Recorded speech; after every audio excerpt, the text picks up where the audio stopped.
গাড়ি নিয়ে আগ্রহ থাকায় নিজেদের টিউশনের টাকা একত্র করে গবেষণা শুরু আর ৩ বছরের নিরলস পরিশ্রমে তৈরি করেছেন পূর্ণাঙ্গ ফর্মুলা রেসিং কারের প্রোটোটাইপ, যা এখন বাংলাদেশের প্রতিনিধিত্ব করতে যাচ্ছে চীনের আন্তর্জাতিক প্রতিযোগিতায়।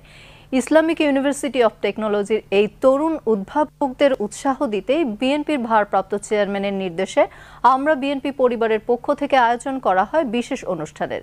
বিস্তারিত জানাচ্ছেন গোলাম মর্তুজা।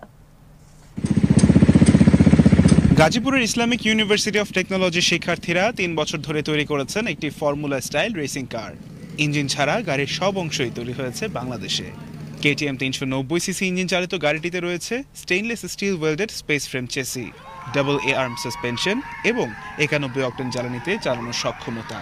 ৩১৮১ মিলিমিটার দৈর্ঘ্য, ১৪০৯ মিলিমিটার প্রস্থ এবং ১৩৯ মিলিমিটার উচ্চতার প্রথম প্রজন্মের এই মডেল ভবিষ্যতে আরও উন্নত করা হবে বলে জানায় দলটি। আগামী ৮ থেকে ১২ অক্টোবর চীনের হেনান প্রদেশের ঝেংজো শহরে অনুষ্ঠিত হবে আন্তর্জাতিক ফর্মুলা কার প্রতিযোগিতা।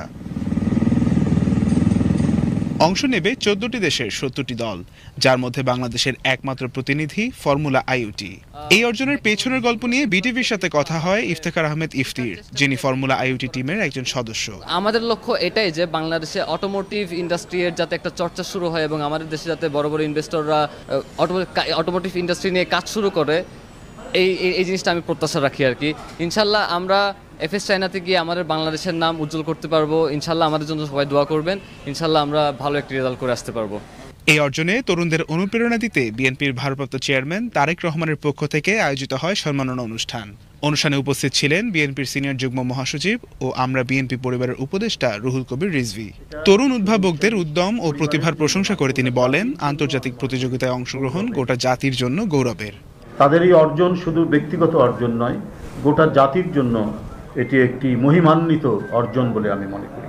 রেসিং কার বানানো চারটিখানি কথা নয়, তারা চীনের মতো উত্তর ক্রমবর্ধমান একটি আধুনিক প্রযুক্তির দেশে পরিণত হওয়া একটি দেশে প্রতিযোগিতায় অবতীর্ণ হচ্ছেন, যাদের উদ্ভাবনী শক্তির মধ্যে দিয়ে ইঞ্জিন ছাড়া, এটা শুনলেই আমাদের অত্যন্ত ভালো লাগে, আনন্দ লাগে।